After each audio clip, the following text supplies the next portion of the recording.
1% கூட கெட்ட பேர் கிடையாது. வினோத் பெட்டியை எடுத்ததுக்கப்புறம் பேட்டி எடுக்கிற அளவுக்கு கேள்வி கேட்குறாங்க ரெண்டு பேரும். வந்துட்டு ஏன் எடுத்த, உனக்கு அவ்வளோ நல்ல பேர் இருக்குது, நான் அவ்வளோ சொன்னல உனக்கு ஓட்டு அதிகமாக இருக்குது, நீ தான் ஜெயிப்ப, அப்புறம் ஏன் வினோத் இப்படி பண்ண அப்படின்னு சொல்லிலாம் ஃபீல் பண்ணுறாங்க. அதே ரம்யா இதுக்கு முன்னாடி வெளியே உட்காந்து எப்படி பேசியிருக்காங்க பாருங்க. அந்த பணத்தோட வேணா நீ போ, நான் ரம்யா வா ஓடி போயிடலான்னு கேட்டியே, வா இப்போ பொட்டி எடுத்துகிட்டு வா, ரெண்டு பேரும் ஓடி போயிடலாம் வா அப்படின்னு ரம்யா சும்மா கலாய்க்கிறாங்க. அதுக்கு வினோத் நீ தனியாக ஓடு, நான் பெட்டி எடுத்துகிட்டு இந்த பக்கம் தனியாக ஓடுறேன் அப்படின்றாரு. 50 லட்சம் தான் வேணுமா உனக்கு? 50 லட்சம் தான் வேணுமா உனக்கு? இப்போ இந்த மாதிரி 50 லட்சம் தான் இவருக்கு வேணுமாமா அப்படின்னு சொன்னால், என்னடா அவன் நம்ம ஏதோ 50 லட்சத்துக்காக தான் உட்காந்துருக்கோன்ற மாதிரி சொல்கிறாளே என்ற மாதிரி மனசு மாறுதான். அவன் என்ன வேணா சொல்லிட்டான், அப்போ அவருக்கு புத்தி இல்லையா அப்படின்னு கேட்டால், அதெல்லாம் இருந்தாலும் நம்ம எல்லாருக்குமே எப்படின்னா வேர்ட் பவர்னு ஒன்று இருக்குது. ஒரு வார்த்தை வந்து ஒருத்தவங்களை கொல்லவும் செய்யும், ஆக பழக்கே இருக்கிறவங்கள அந்த வார்த்தை காப்பாற்றவும் செய்யும். இந்த மாதிரி ஒவ்வொருத்தவங்க பேசுறது ஒவ்வொருத்தவங்களை கண்டிப்பாக இன்ஃப்ளூயன்ஸ் பண்ணி தாங்க ஆகும். இதனால தான் பணத்தை எடுத்தாரா அப்படின்னு கிடையாது, இதுவும் ஒரு காரணம் தான். எமோஷனலாக கனெக்ட் ஆக மாட்டேன் வினோத் கூடன்னு சொன்ன பிரவீனே எமோஷனல் ஆகி அழுதுகிட்டே, வெளியில் என்னடா காசு இருக்குது, இதுக்காக ஏன்டா இப்படி பண்ண, எனக்காகவும் அவனுக்காகவும் சேர்த்து தானே நீ ஆடுற, இப்போ நாங்களும் போய்ட்டு நீயும் ஏன்டா போகிற அப்படின்ற மாதிரி கேட்குறாரு. எனக்கு இது போதும் ப்ளீஸ், எனக்கு இது போதும், சரி ப்ளீஸ் சந்தோஷமா இருப்பேன், எனக்கு போதும், நான் எடுத்துட்டேன், இதுக்கு மேலே என் மைண்டை மாற்றாதீங்க ப்ளீஸ், எனக்கு இது போதும், இதுவே எனக்கு வந்து கோடி ரூபாய்க்கு போதும் ப்ளீஸ் அப்படின்னு சொல்லி கட்டி பிடிச்சி அழுகுறாரு வினோத். முக்கியமான பாயிண்ட் ஒன்று சொன்னார், ஏய் நான் ரொம்ப கஷ்டப்பட்டேன்டா, இதையும் நான் விட்டுட்டேன்னா அவ்வளோதான்ற மாதிரி சொல்கிறாரு பாருங்க.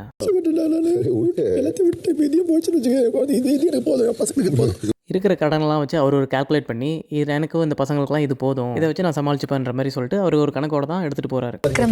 அரோரா சாண்ட்ரா பிளான் பண்ணி எடுக்க வச்சுட்டு அவர் எடுத்துட்டு நிற்கிறது சர்க்காஸ்டிக்காக சிரிக்கிறாங்கண்ணே. கேமராவில் ரெஜிஸ்டர் பண்ணிட்டியா புய்யானா, நம்மளும் வீடியோவில் சொல்லியிருந்தோம், எடுத்தோன்னே என்னடா எல்லாரும் சிரிக்கிறாங்கன்னு. ஆனால் அவங்களாம் உண்மையிலே அப்படி தான் சிரிச்சாங்களான்றதை நம்ம பின்னாடி பார்ப்போம். பணம் எடுத்துட்டோன்றதை விட பிக் பாஸ் எல்லாம் மிஸ் பண்ணிட்டு போகிறோம்ன்றது ரொம்ப ஃபீல் பண்ணி அழுனாரு. அது பார்க்க கொஞ்சம் கஷ்டமாக இருந்தது. இந்த லட்சங்கள் கோடிகளாக மாறும் நாள் ரொம்ப தூரத்தில் இல்லை அப்படின்னு பிக் பாஸ் சொன்னது உண்மையிலே என்கரேஜிங்காக செமையாக இருந்தது. இப்போ வினோத்தோட ஹியூமர் சென்ஸ் டேலண்ட்லாம் எல்லாருக்கும் தெரிஞ்சிருச்சு, கண்டிப்பாக அவருக்கு வாய்ப்பு இருக்குது. வினோத் சொல்கிறாரு, எனக்கு பணத்தோட அருமை இவ்வளோ நாள் தெரியாமல் கொஞ்சம் அப்படியே ஒரு மாதிரி அசால்ட்டாக இருந்துட்டேன், ஆனால் இதுக்கப்புறம் ரொம்ப கேர்ஃபுல்லாக ஒவ்வொரு பணத்தையும் பார்த்து செலவு பண்ணுவேன், என் குடும்பத்துக்காக உழைப்பேன்னு சொல்லிட்டு என்ன சொல்கிறாரு பாருங்க. இதுக்கப்புறம் கண்டிப்பாக என்னுடைய குழந்தைங்களுக்கு, என்னுடைய மனைவிக்கு நான் நிம்மதியான வாழ்க்கையை கொடுப்பேன். இதை சொல்லிட்டு இதுக்கப்புறம் போயிட்டு நான் பசங்களுக்கு, என்னை நம்பி இருக்கிற பசங்களுக்கு எல்லாருக்குமே நான் ஒரு நிம்மதியான வாழ்க்கையை கொடுப்பேன், நிறைய பேரை படிக்க வைக்கணும் அப்படின்னு சொல்லி எமோஷனலாகவும் பேசுகிறாரு. இவ்வளோ எய்மில் இருக்கிற ஒருத்தர் திடீர்னு டைட்டில் அடிக்காமல் போயிட்டாருன்னா காசு எல்லாம் போனால் எவ்வளோ கஷ்டமாக இருக்கும். அதனால் கலெக்டிவாக இவர் மைண்டில் ஏற்கனவே காசு எடுக்கணும்னு இருந்திருக்காரு. ஆனால் நடுவில் இவங்க எல்லாம் பேசி அவர் வந்து லிசன் பண்ணோடனே நம்ம எல்லாரும் சேர்ந்து அவங்க தான் குழப்பிட்டோன்ற மாதிரி நம்ம ஒரு முடிவு எடுத்துட்டோம். உங்களுடைய ஆசீர்வாதத்தோட என்னுடைய ஹவுஸ் மேட்ஸ் எல்லாருக்கும் என்னுடைய இவ்வளோ நாள் உங்களை கஷ்டப்பட்டு பிக் பாஸ் உங்களோட ஆசீர்வாதத்தோட நான் வெளியே போகிறேன், உங்களை எல்லாம் நான் ஏதாவது கஷ்டப்பட்டு மன்னிச்சிங்கன்னு சொல்லி அதுக்கு வேறு எமோஷனலாக அழுகுறாரு. கேவலமாக கழுவி ஊற்றி திட்டிகிட்டு இருந்த தர்பீஸே எமோஷனல் ஆகிட்டாருன்னா பார்த்துங்களேன். அப்புறம் பிரவீன் காந்தி உங்கள் ரெண்டு பேரோட காம்போ நீங்கள் வெளியே போய் பாருங்கள், அவரும் உங்களோட லைஃப்க்கு பயங்கரமாக ஹெல்ப் பண்ணியிருக்காருன்ற மாதிரிலாம் சொல்லிட்டாரு.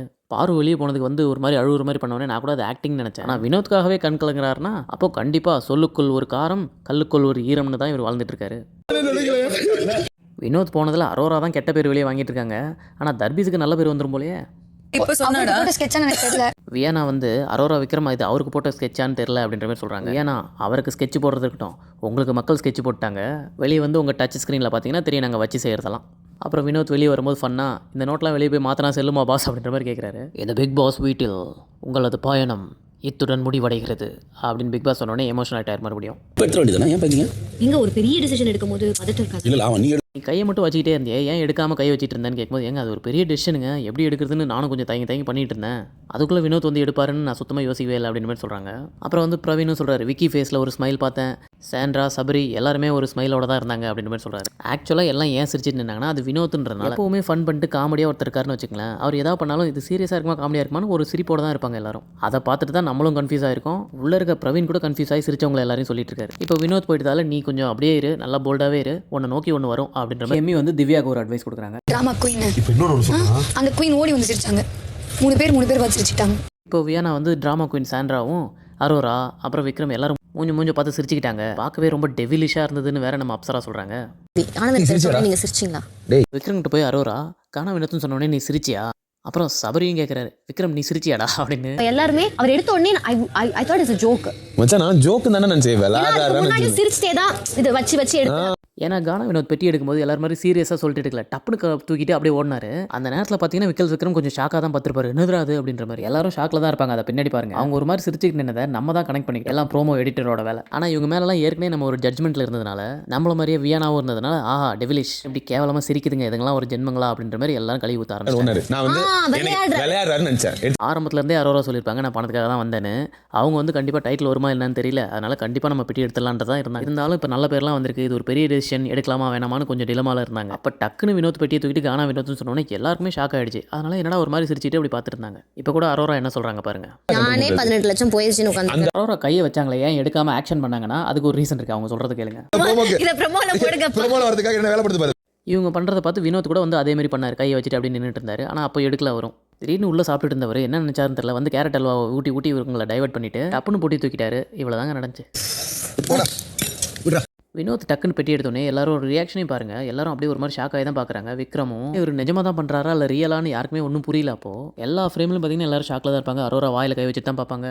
இப்போ சொல்லுங்கள், எனக்கு கிளியர் ஆனது உங்களுக்கு கிளியர் ஆச்சா? அதெல்லாம் இல்லை, அரோரா எல்லாரும் இன்னும் வன்மத்தில் தான் இருக்காங்க அப்படின்னு நினச்சிங்கன்னா கமெண்ட்டில் சொல்லுங்கள். வீடியோக்கு ஒரு லைக் அண்ட் ஹைப் பண்ணிடுங்க. தேங்க்யூ.